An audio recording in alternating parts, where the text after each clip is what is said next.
It's your girl Ash, and I am back with another video, and today I'm finally exploring the SCP Foundation, Introduction to the Foundation. I know that this is kind of like a horror, science fiction, urban fantasy, but I'm not exactly sure what it's about, but your girl is about to find out, and I hope this is the correct video that I'm supposed to watch before I start watching SCP. I pray. If not, please forgive me and comment down below what was the best introduction video I was supposed to watch. But if you guys haven't subscribed already, what are you waiting for? Hit that red button so you can be a part of the family. Don't forget to give your girl a thumbs up. Enough of me talking. Let's get straight into this reaction. Secure, contain, protect. These three simple words comprise both the initials of the SCP Foundation, as well as the Foundation's steadfast motto. But what is the SCP Foundation?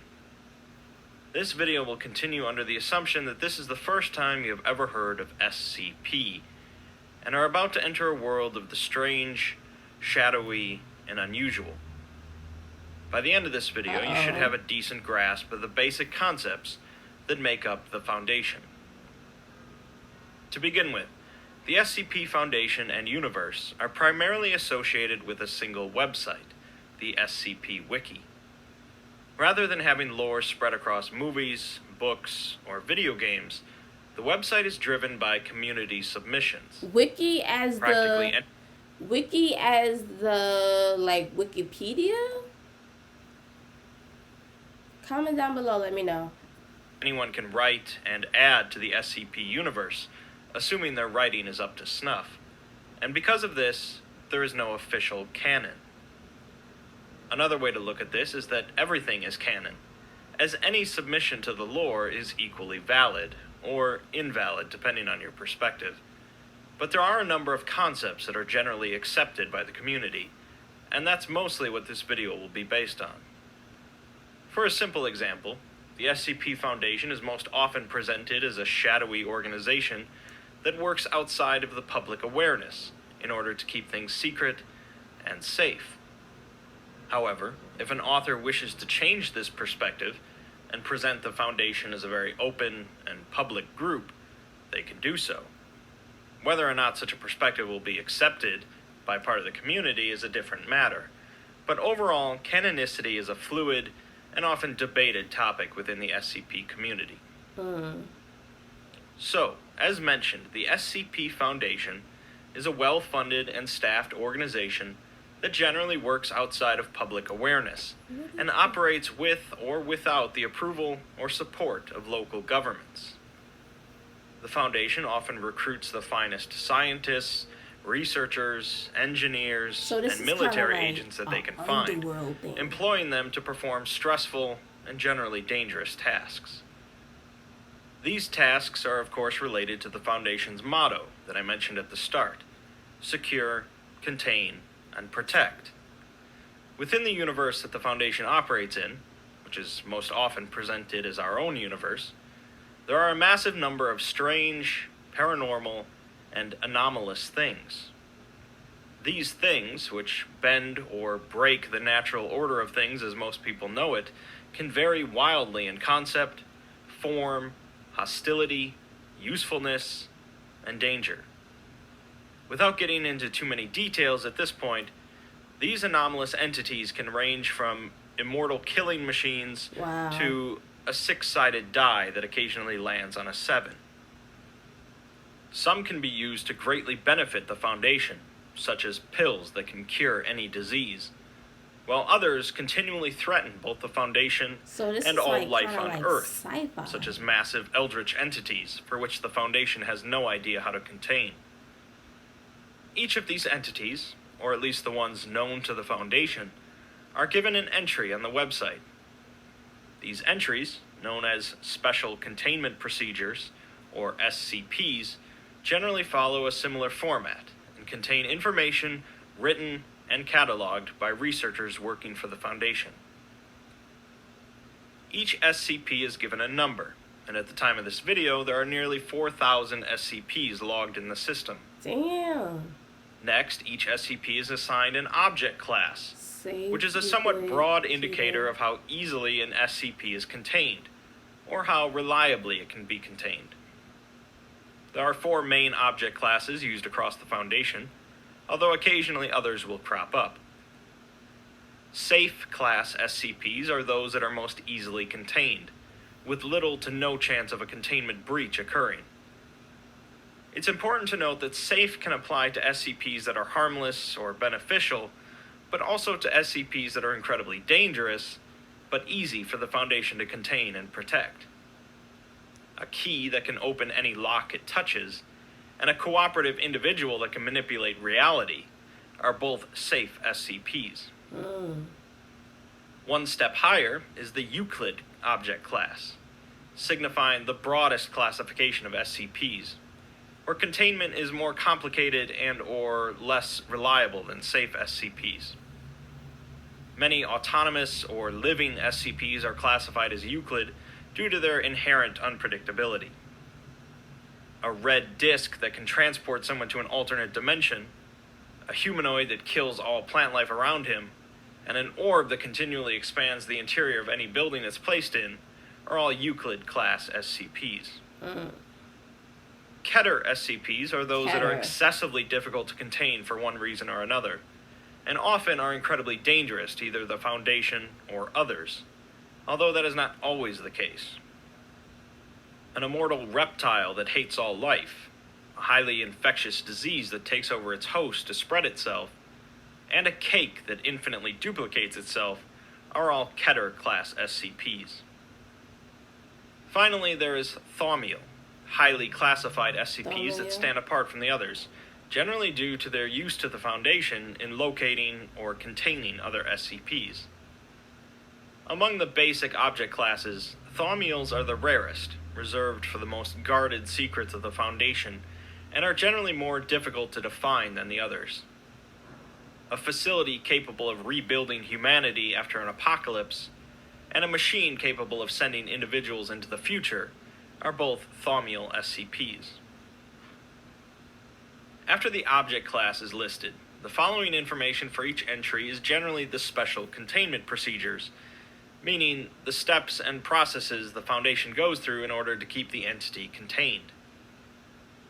These containment procedures, of course, vary wildly, ranging from simply putting the safest SCPs in a drawer to lengthy procedures featuring strict rules and unique restrictions, to some SCPs that the Foundation has no idea how to contain. The containment procedures are listed before the description of the SCP to emphasize the importance of containment above practically anything else, as that is the fundamental purpose of the Foundation.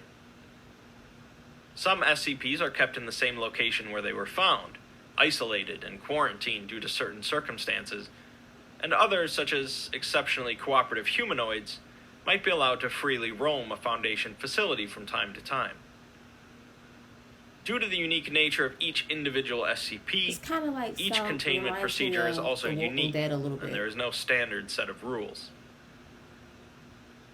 Following the containment procedures is generally the description of the SCP. This description is usually written with a very technical and scientific tone, describing the appearance and anomalous nature of the SCP. Again, this description section varies wildly, ranging from a few concise sentences to many paragraphs of detailed information. In addition to the description, many SCP entries will also include information such as where and how the SCP was first located, testing logs, exploratory logs for SCP locations, That's scary. interviews, and any other information deemed important. SCPs are often found by members of the general public, causing the Foundation to come in and contain the anomaly and also wipe the memories of witnesses. Sometimes only 1 or 2 agents of the Foundation might be called in to retrieve Men an in Black? anomaly, but often a whole team of highly trained individuals will be necessary. These teams, known as Mobile Task Forces, or MTFs, consist of ex-military or other trained combatants that are often sent in with minimal information about the anomaly, and are thus forced to be prepared for anything. Some MTFs will be assigned to constantly watch over certain SCPs in case of containment breach. Once the SCP is secured and contained, researchers assigned to the project will often carry out a number of tests and attempt to gather as much data as they can. Of course, for many SCPs, this is more dangerous than it is worth, so testing is generally limited. Although there are rare occasions where the Foundation will seek to destroy an SCP rather than contain it, this is not their primary directive, and the idea is generally frowned upon. One of the primary ways that researchers test and interact with SCPs is through the use of D-Class personnel. D-Class individuals are used throughout the entire Foundation, and are personnel that have been deemed expendable. D-Class are generally taken from prisons across the world, usually convicts guilty of violent crimes. But the Foundation goes through a large number of D-Class, and will sometimes take them from other sources. For particularly negligent or heinous behavior, some Foundation employees might be demoted to D-Class. D-Class are often used for experiments and tests related to SCPs, serve as first explorers for some unknown locations, or forced to carry out any activity that the Foundation would rather not risk the minds or bodies of its employees on. On the other end of the spectrum is the O5 Council. The O5 Council is shrouded in mystery, believed to consist of 13 members, and they oversee the entire Foundation, with access to practically all of its secrets.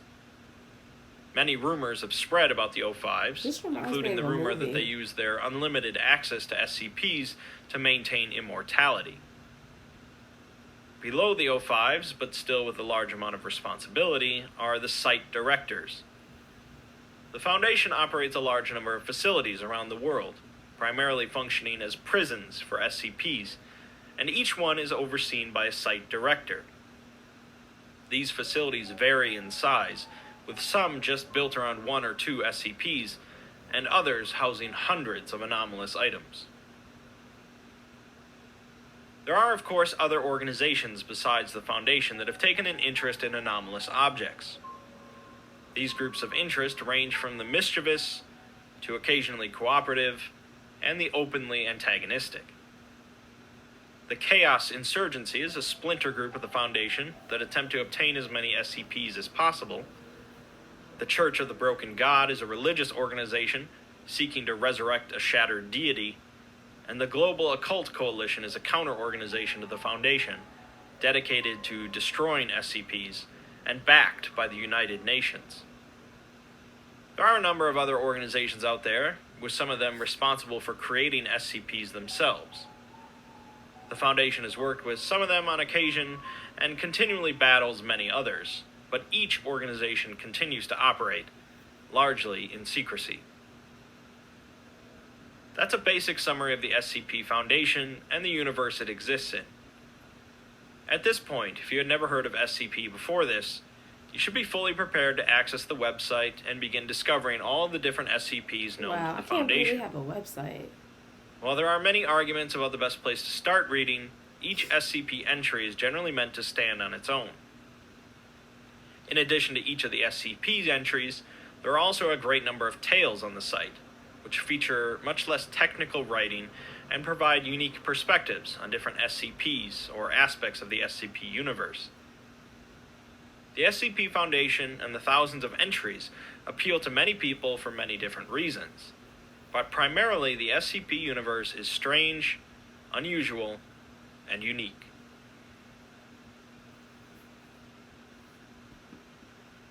Okay, so remember this, the Foundation is not evil. We do not torture people just because we are against unnecessary cruelty, which means somebody has to decide when cruelty is necessary. And that somebody is us. The Foundation protects humanity from SCPs, and we protect the Foundation from itself. We judge what is and not acceptable for the Foundation to do. We balance evils so that on the whole and in long run evil is minimized. Let me see if this. Okay.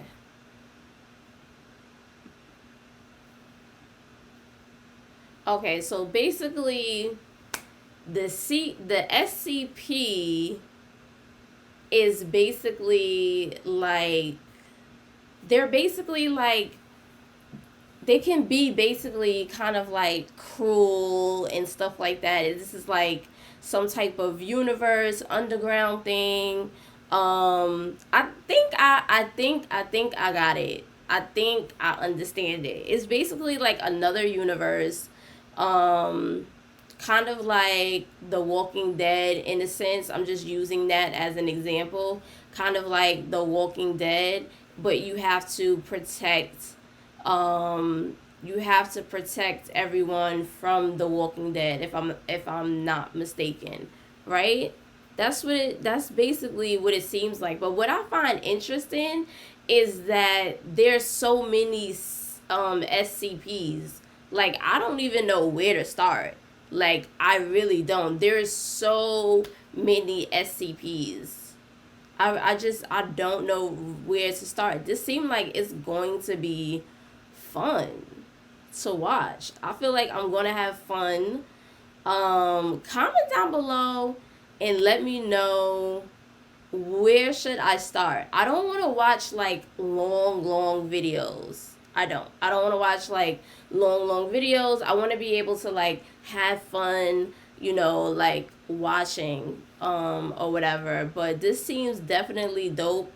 And if you guys really want me to react to SCP, please comment down below and let me know where I should start, because I'm not exactly sure and I don't want to mess up. And also comment down below, let me know if you guys go to the website and read anything from the wiki, I think he said it was. Comment down below, let me know that. And yeah, give your girl a thumbs up, and I'll see you guys in the next video. Bye, fam.